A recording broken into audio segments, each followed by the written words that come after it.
Para essa prorrogação, vai ser rápida a coisa? Vamos ficar algum tempo sem renda, igual aconteceu com a prorrogação no início desse ano? É sobre isso que vamos falar no vídeo de hoje. Temos uma má notícia e uma boa notícia. Primeiro vamos falar a má notícia e depois, no final do vídeo, a boa notícia. Veja a notícia que saiu no Estadão. A ala do governo quer prorrogação do auxílio emergencial na PEC dos precatórios.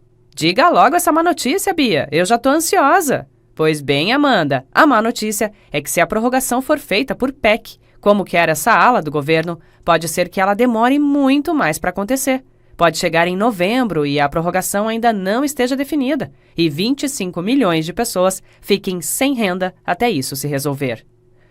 Por que isso, Bia? O que é essa tal PEC? PEC quer dizer Proposta de Emenda Constitucional, Amanda. Caso seja aprovada, ela tem o poder de mudar algumas partes do texto da nossa Constituição. Por isso, uma PEC tem um processo de aprovação muito mais severo e, às vezes, demorado.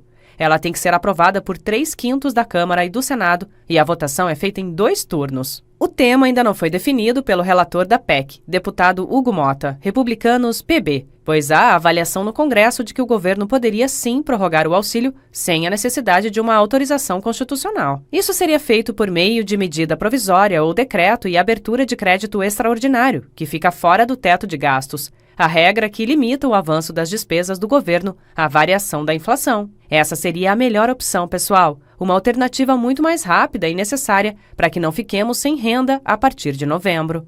O entendimento diverge da visão da equipe econômica, que, além de ser contra a renovação do auxílio, afirma que não há hoje situação de imprevisibilidade que justifique a abertura de um crédito extraordinário com essa finalidade. Para uma fonte da área econômica, não há outra maneira de pagar o auxílio emergencial por mais meses sem ser por meio da PEC.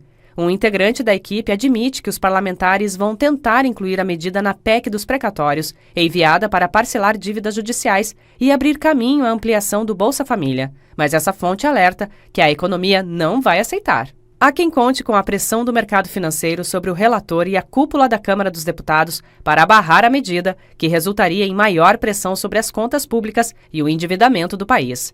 Em outra frente, governo e parlamentares discutem como tirar do papel o Auxílio Brasil, nova política social sucessora do Bolsa Família, que precisa entrar em vigor ainda este ano para não esbarrar nas proibições da lei eleitoral.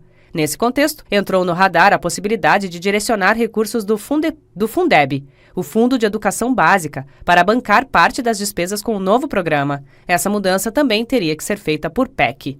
Ambos os movimentos, porém, são indicativos das recentes investidas da ala política para turbinar as políticas sociais do governo. De um lado, o novo Auxílio Brasil ainda depende de uma solução para os precatórios. As dívidas judiciais saltaram a 89,1 bilhões de reais em 2022, ocupando o espaço que seria destinado à ampliação do Bolsa Família.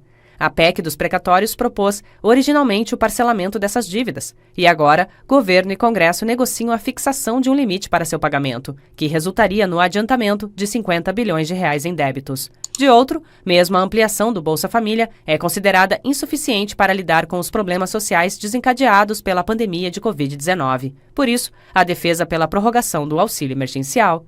Defensores da medida também consideram que poderia servir como incentivo para a aprovação da PEC dos precatórios.